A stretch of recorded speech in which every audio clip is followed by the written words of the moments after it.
Well, all new this morning and only on CW61 Arizona, historic Sacred Heart Church stands alone on Phoenix's south side, surrounded by empty land.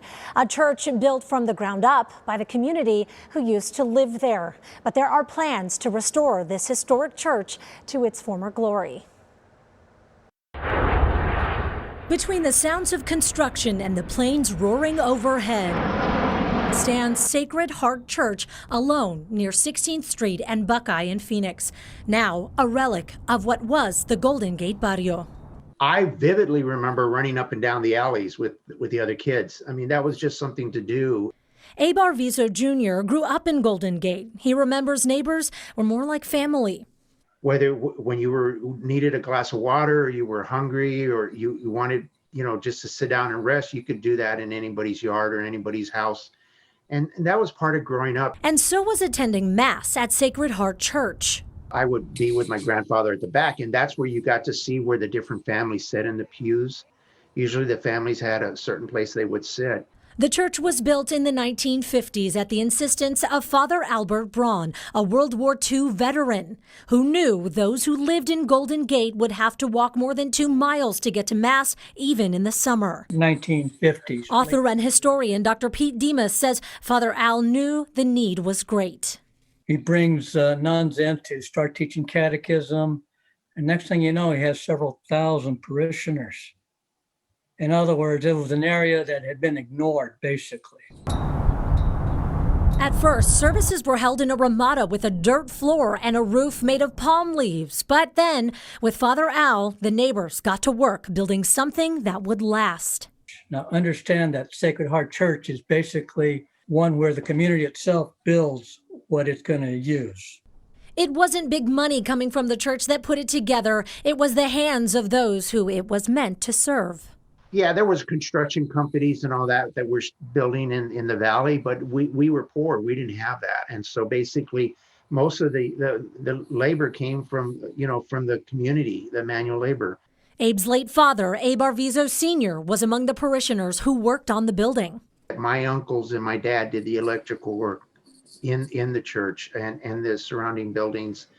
And so many other families, their dad or their grandpa did something, whether it was the Contreras doing the trim work in the concrete, or it was someone putting in cement for flooring.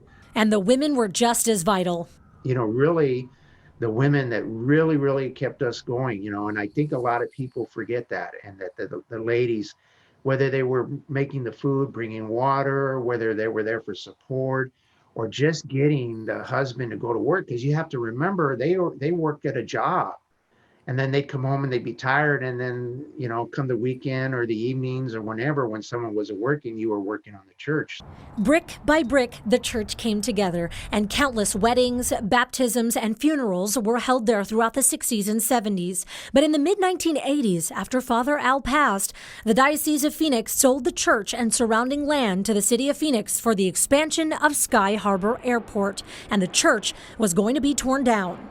The one thing that symbolized their whole life, the lives of their parents, their grandparents, multi-generational, was that item, that building that they had built themselves as the heart of their community, right?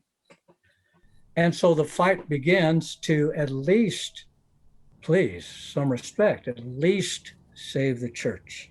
And they did by holding the first Christmas Day Mass in front of the church in 1987, a tradition that stands to this day, apart from 2020 amid the COVID-19 pandemic. And in 2012, the church was added to the National Register of Historic Places.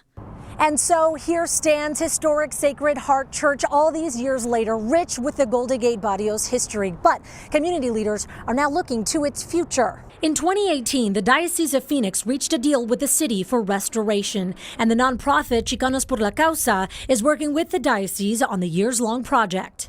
We'll do it in phases, so we have certain milestones that we need to achieve in order to maintain development rights. So we've asked for that extension because of the pandemic, the last 2 years basically, and we're still losing time because of the pandemic, right?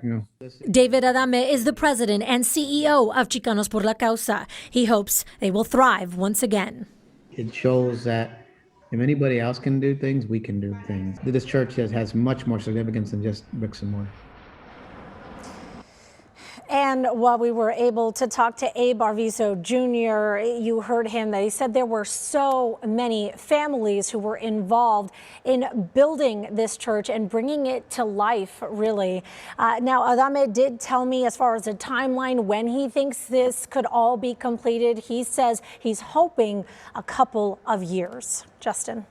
Thank you, Allison.